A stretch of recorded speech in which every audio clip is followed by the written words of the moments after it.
गीता का सबसे पहले उपदेश यह है कि आपके सारे दुखों का कारण किसी को अपना मानना है।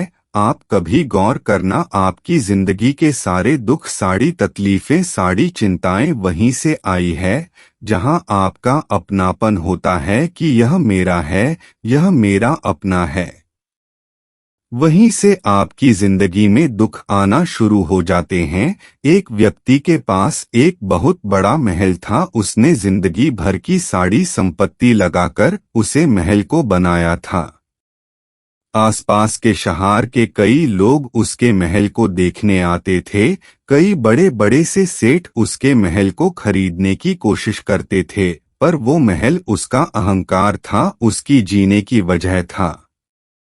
उसका उसे महल में बहुत मोह था। एक दिन उसके महल में आग गई और वो कहानी बाजार गया हुआ था। जब वो घर लौटकर आया तो उसने देखा कि मेरा महल आग में जल रहा है।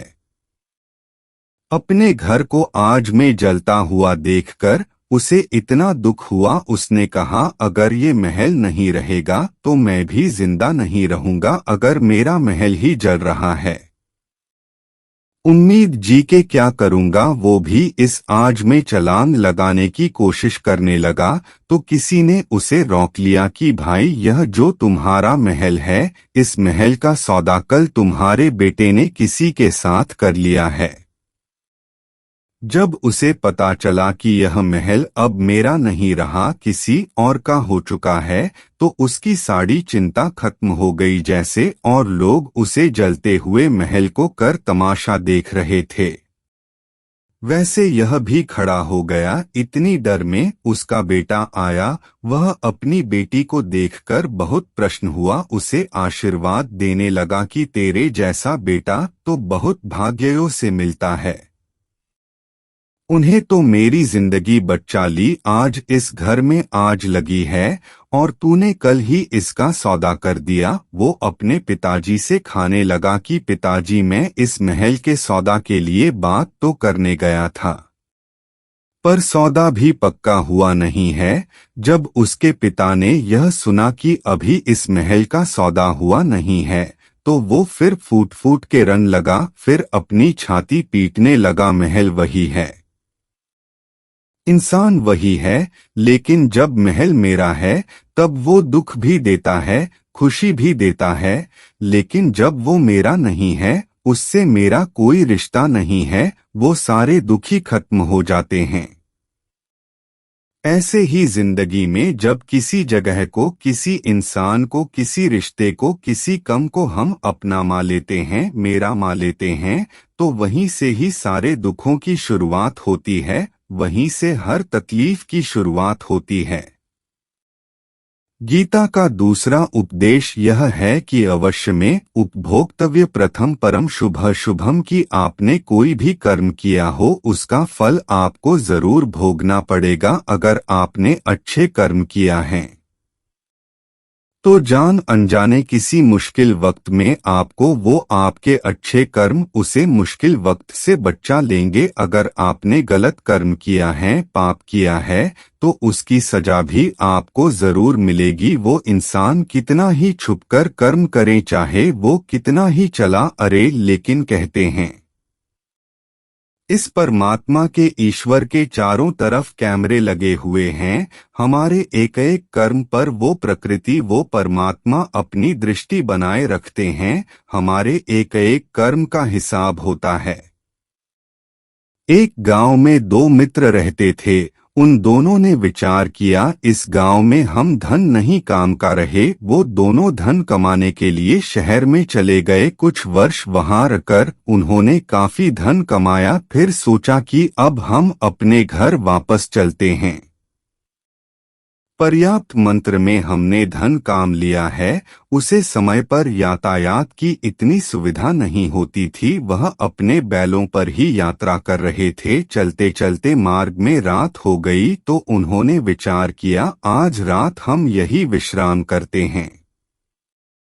एक मित्र ने कहा कि मैं यहाँ पर रहकर धन की रक्षा करता हूँ, तुम बाजार जाकर भोजन की व्यवस्था कर लो। जब वह मित्र बाजार गया तो उसके माँ में पाप ले गया। उसने कहा, इतना पैसा हमने कमाया है, अगर मैं इसको यही जंगल में मार डन तो सर पैसा मेरा हो जाएगा, नहीं तो मुझे इसका आधा धन इसको देना पड़ेगा। माँ में ये गोट आने पर उसने अपने मित्र के खाने में जहर मिला दिया, और जब वो खाना लेकर के अपने मित्र के पास गया, उसका मित्र वो जहर वाला खाना खाकर वहीं पर उसकी मृत्यु हो गई। वो व्यक्ति सर धन लेकर के अपने घर वापस से गया।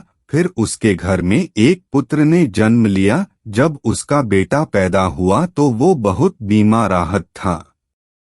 उसने अपने जीवन में जो कुछ भी धन कमाया था, उसका वह सर धन अपने बेटे के इलाज में खत्म हो गया। बेटा बड़ा होता गया और उसका धन नष्ट होता गया। जब उसका बेटा थोड़ा बड़ा हो गया तो उसके पिता ने पूछा कि बेटा, तू इतना बीमा क्यों राहत है, तू ठीक क्यों नहीं होता? मैंने अपनी जिंदगी का सब कुछ तुझ पे लगा दिया पर फिर भी तेरी तबीयत ठीक नहीं रहती। तो उसके बेटे ने बोला, कौन सा बेटा और कौन सा पिता? मैं तेरा वही मित्र हूँ जिसको तूने जंगल में जहर देकर मार दिया था, लेकिन मैं अपना वही हिसाब पूरा करने के लिए तेरे पुत्र के रूप में तेरे घर में आया हूँ। अब मेरा तेरा हिसाब बराबर और मेरा जीवन अब यही समाप्त होता है।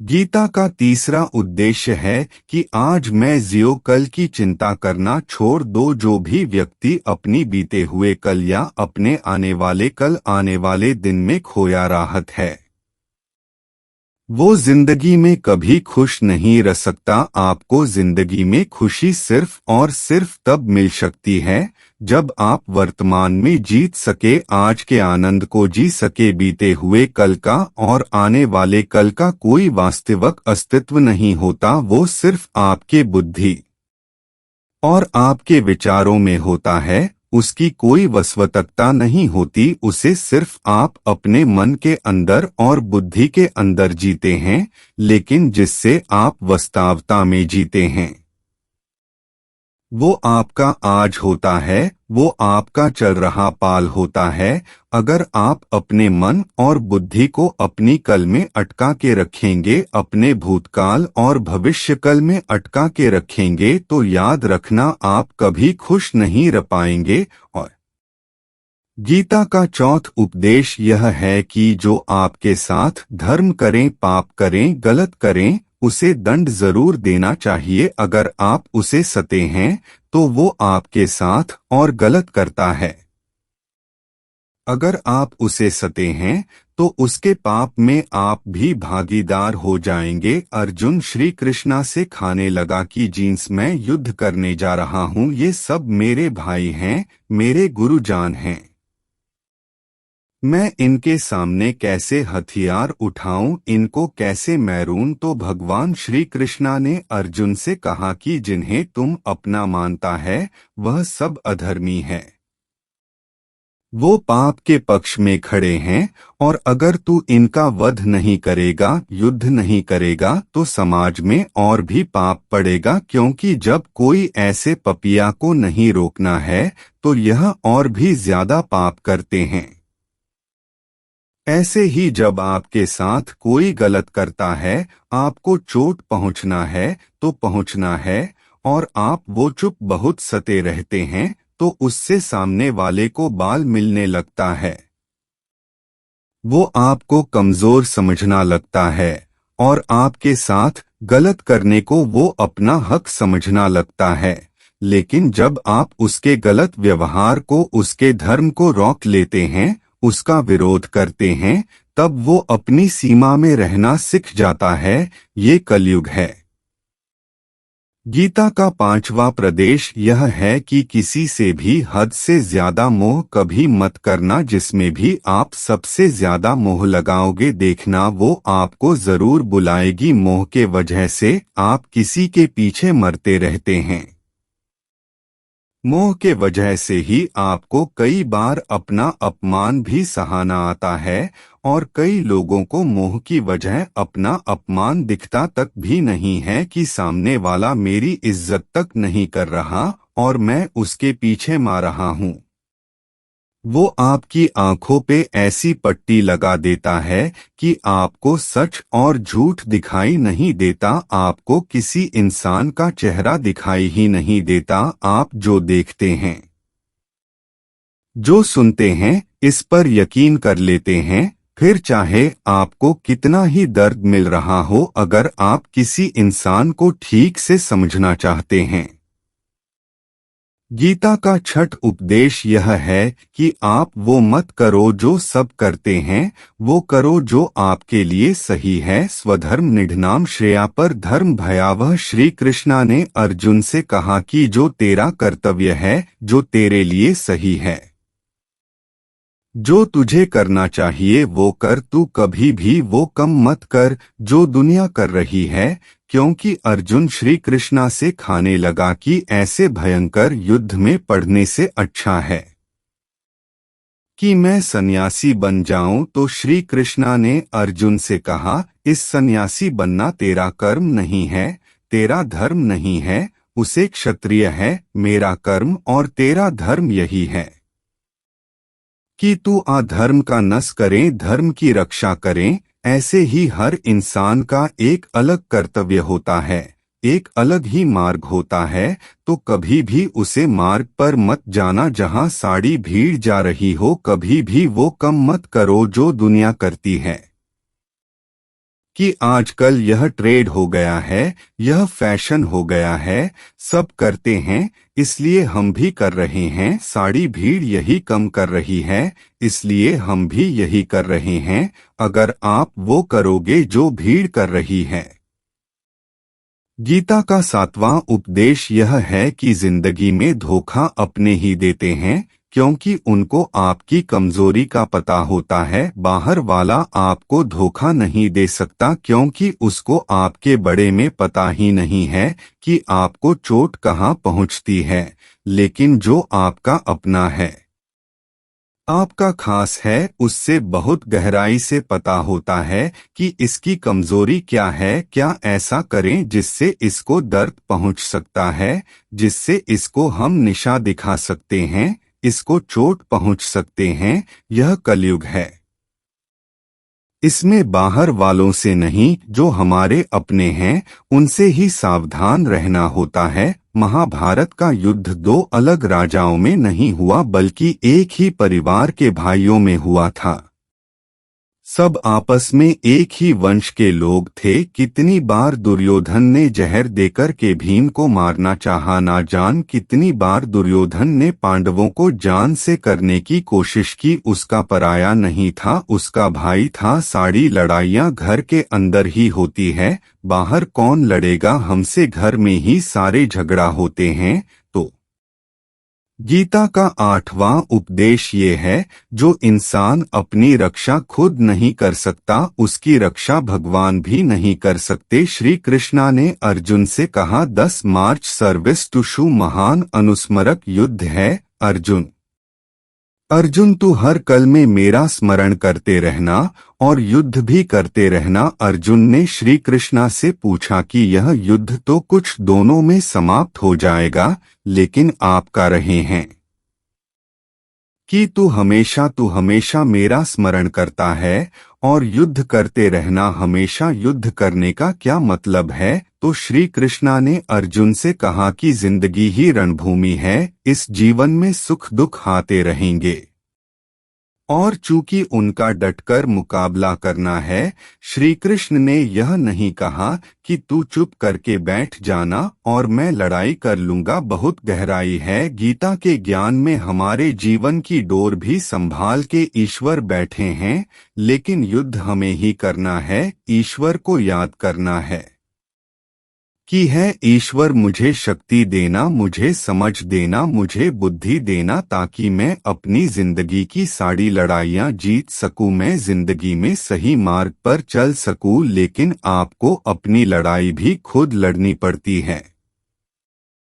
जो लोग यह कहते हैं कि हम कुछ नहीं करेंगे, सब वो ईश्वर करेगा, तो कहते हैं कि आलसी इंसान को देखकर तो भगवान भी घबरा जाता है।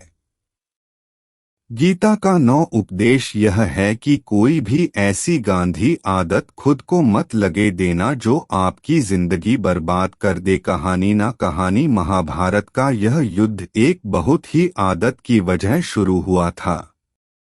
सारा खेल वहीं से शुरू हुआ था, एक ऐसी जुआ की लट जहां युधिष्ठिर ने अपने भाइयों को दानव पर लगा दिया, अपनी पत्नी को दानव पर लगा दिया।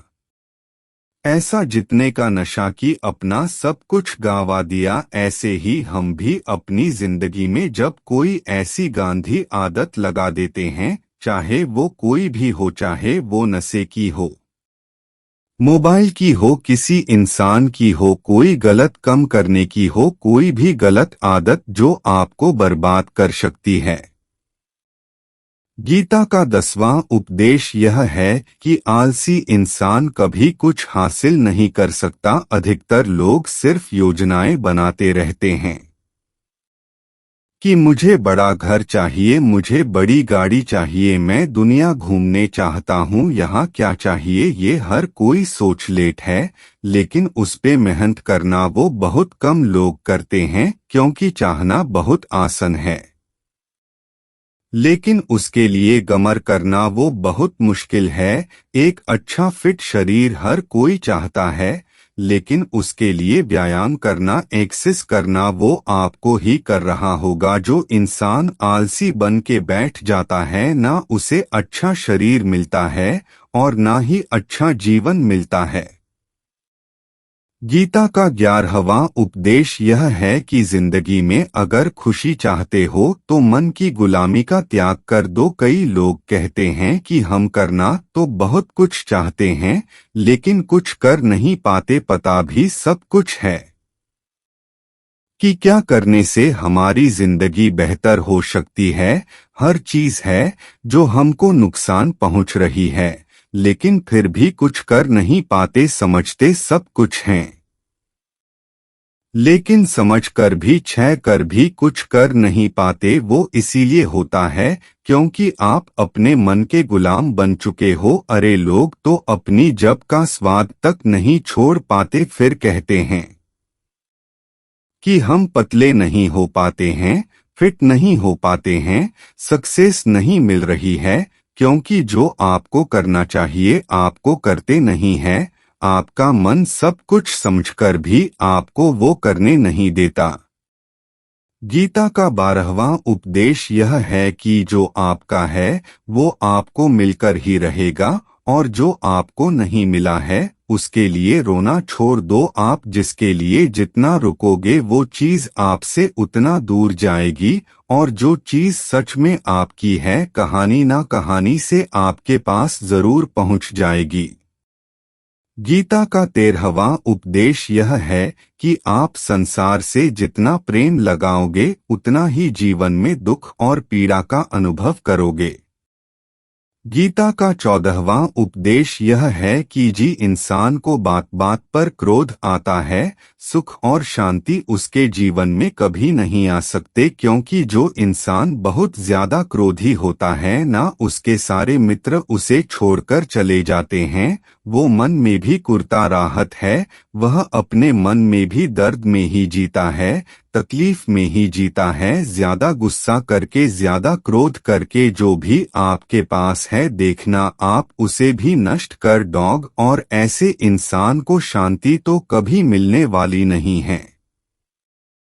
गीता का 15 उपदेश ये है कि चाहे आप किसी की मदद करो या ना करो, लेकिन जानबूझकर कभी किसी का दिल नहीं दुखना चाहिए, क्योंकि जब किसी का दिल आपकी वजह से दुखता है ना, तो याद रखना आपको भी वो दर्द एक दिन जरूर मिलेगा। क्योंकि जब आप किसी का दिल दुखाता है तो आपको पता नहीं चला, लेकिन जब कोई आपका दिल दुखता है तब आपको समझ में आता है कि दिल पर चोट लगे से कितना दर्द होता है।